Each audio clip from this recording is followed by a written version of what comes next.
So for week 5, we were given 2 tasks, one of which was to locate an article that was offering fake news solutions, and the other was to offer a practical solution. So I found a couple articles, one of which offered some statistic that I thought was interesting, and it was sciencenewsforstudents.org. And it said about 7 in 10 Americans told us that fake news has a big impact on their confidence in our government institutions.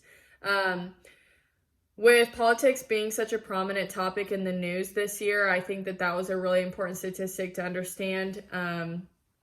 Fake news has the opportunity to alter so many opinions and offer false perspectives on politicians, on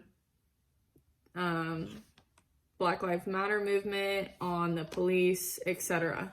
It can also, as fake news, not only offer fake facts, it can offer fake statistics that make either side appear one way or the other. The other article I found was Cambridge.org, and it offered 3 solutions for fake news. So the first one that it offers was state intervention, saying that public authorities are expected to police the media environment by themselves. Again, you never know if the authority that is in charge of that is biased. So I don't think that is something that would be valid or would go on for very long. The second solution that they offer is the one that I thought of in my head and it said make social media platforms liable for third-party contents. I think that this is such a feasible solution, as Facebook groups already contain moderators, and those moderators have the ability to type in keywords, and any post with those words will be stopped from publication until a manual moderator can view them. I think that is something that should be site-wide. It should be on every platform. There should be keywords and phrases that are halted from publication until they can be moderated. Another thing I think should be moderated is the posting of links to articles. There should be moderation on those links. Those articles should be viewed by a human, not a machine. They should be fact-checked before they're allowed to be published on Facebook, on Twitter, on Instagram, on Snapchat. And then if anybody who tries to then post it after, if it is verified or not, it should be an automatic, that post is deleted, or that link should not be able to be posted if it is fake news. Will that ever happen?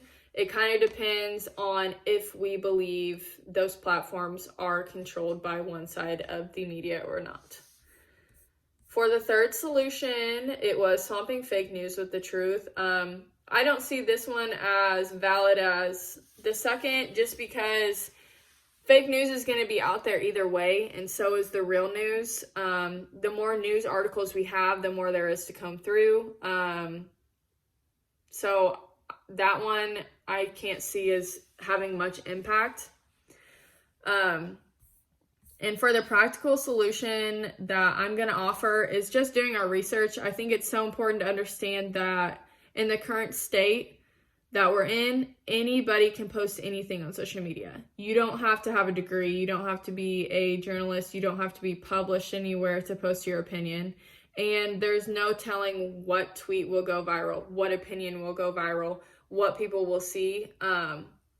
With that being said, you have to understand that as much access as you have to social media and as you have to post whatever you want, so does everybody else. So everything you see is not true. It could be posted on a whim. It could be the first thing somebody does in the morning. It could be after an argument about politics. It could be after something happens in the news and somebody is angrily posting. You never know when it's going to go viral. You never know who's going to see it. So one, be mindful of what you're posting, and make sure that you're not posting some joke, because not everybody will take it as a joke.